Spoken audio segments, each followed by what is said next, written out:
Right, class 6. Right, class 6. I'm talking. I want complete quiet. And that includes you, David Alexander. Yes, you. No need to turn around, David. There aren't any other David Alexanders here, are there?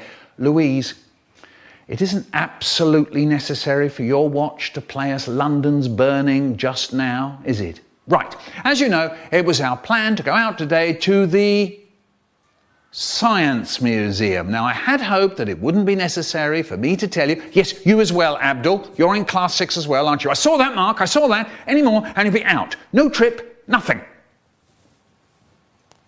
I had hoped that it wouldn't be necessary for me to tell you how to behave when we go on a trip, but, and this is a big but, you haven't heard a word I've said, have you, Donna? This is a big but. I have to tell you how to behave, don't I? Why? Yes, it is because you never listen, but there's another reason, isn't there? Yes, Warren, because of what happened last time. Let's remind ourselves of a few things, shall we? The food, even as I speak. Would you believe it? I can see that Fan has opened her can of drink. I don't believe it. I really don't. Do we have lunch at 9:30 at school? No, we have lunch at 12:15. But Fan, you've already begun yours. If you remember last time, Joanna had eaten all her sandwiches before she even got to school. Lloyd sat on his orange and burst it, and Alfred put one of those little chocolate Swiss rolls in his pocket, and yes, it melted. Yes.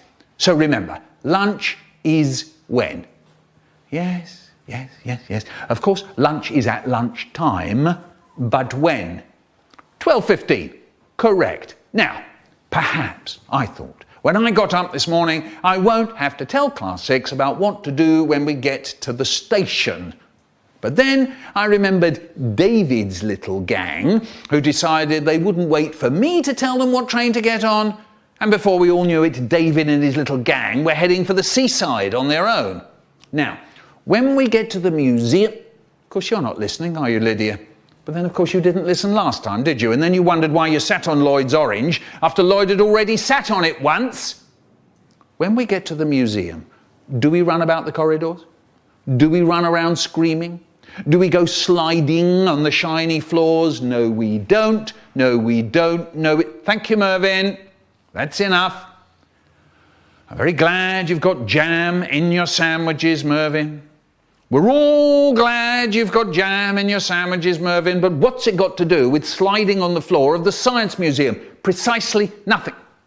I'm very sorry, Mervyn, but nobody at all wants to know about the jam in your sandwiches, Mervyn. Now, when you're ready, when you're quiet, we'll all go. That doesn't mean leaping up in the air, does it, Karen? Louise, why is your watch now playing for He's a Jolly Good Fellow? Yes, I know it could be She's a Jolly Good Fellow, Zoe, but that isn't what we're talking about now, is it? Mervyn, if I hear about your sandwiches, your jam, or the jam in your sandwiches, if I hear about any of it once more, I shall give them to the ducks. Yes, John, what do you want? I don't know what ducks, John. Any ducks. Right, when there's complete quiet, you'll find your partners and stand by the door. Oh no, not another one of those little chocolate Swiss rolls again, Alfred. Surely not.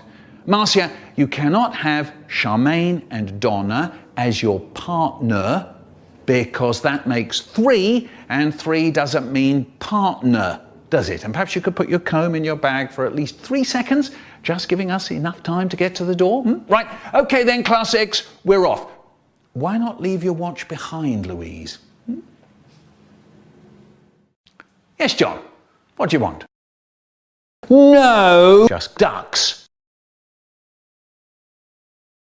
The Hollywood, please.